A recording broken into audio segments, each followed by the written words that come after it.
आपको बता दें, शिवसेना से बगौत के बाद 2 साल बीत चुके हैं। उनके बाद पिछले साल ही अजीत पवार भी चाचा शरद पवार से बागी हो गए थे और फिर सरकार में डिप्टी सीएम बन गए। लोकसभा चुनाव से पहले तक इन घटनाक्रमों के चलते विपक्ष बैकफुट पर दिख रहा था, लेकिन लोकसभा चुनाव में आपको बता दें एमबीए ने 30 सीटें हासिल की और इसके बाद समीकरण बदल गए। राज्य में विधान परिषद की 11 सीटों पर चुनाव है और 12 कैंडिडेट्स उतारे गए हैं। इसके साथ ही क्रॉस वोटिंग होगी। ऐसी स्थिति में दोनों खेमों की ओर से कोशिश की गई है कि अपने विधायकों को एकजुट रखा जाए और दूसरे के तोड़ दिए जाएं। एक कैंडिडेट को जीत के लिए 23 विधायकों के वोट चाहिए। इस कोशिश में बीजेपी और एक की शिवसेना ज्यादा परेशान दिख रही है, क्योंकि उन्होंने होटल की बुकिंग शुरू कर दी है। इससे ऐसा लग रहा है कि कांग्रेस उद्धव सेना और शरद पवार से ज्यादा बेचारी इस बार डीके की है।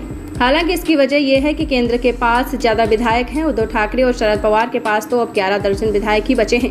वहीं कांग्रेस भी रिलैक्स मोड में दिख रही है। उसने गुरुवार यानी 11 जुलाई को विधायकों के लिए लंच का आयोजन किया है कि कैसे विधान परिषद चुनाव में वोटिंग करनी है, और बीजेपी एक नाथ शिंदे और अजीत पवार दोनों की होटलों में बुकिंग में जुटे हैं ताकि विधायकों को एक साथ रखा जा सके। ऐसा इसलिए है क्योंकि क्रॉस वोटिंग का डर है, खासतौर पर एक सेना और अजीत पवार के विधायकों के टूटने का डर है। खबर यह है कि बीजेपी और शिवसेना के विधायकों को अलग अलग ठहराया जा सकता है। बता दें कि उद्धव सेना ने मेल नार्वेकर को उतारा है, जो उद्धव ठाकरे के करीबी हैं। ऐसे में इस बात की प्रबल संभावना है कि सेना के कुछ विधायक क्रॉस वोटिंग कर लें। इस चुनाव में पैसों का खेल चलने की भी आशंका तेज है। हालांकि इसके चलते दल सभी दलों में है। महाराष्ट्र में इस वक्त एमबीए का पलड़ा भारी तो है, लेकिन एमएलसी के चुनाव में बीजेपी और उसके गठबंधन वाली महायुति मजबूत दिख रही है। पॉलिटिकल एक्सपर्ट्स के मुताबिक महायुति 11 में 9 सीटें जीत सकती है। वहीं महाविकास अघाड़ी को फिलहाल सिर्फ 2 सीटें ही मिलती दिख रही हैं।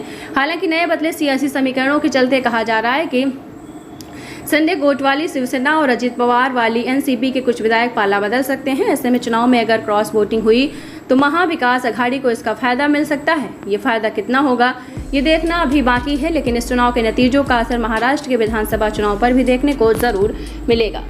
पढ़ते रहिए fight against criminal daily newspaper. आज की खबर में बस इतना ही। वीडियो को लाइक करें और चैनल को सब्सक्राइब कर ले, जिससे आने वाली वीडियो की नोटिफिकेशन आपको मिलती रहे।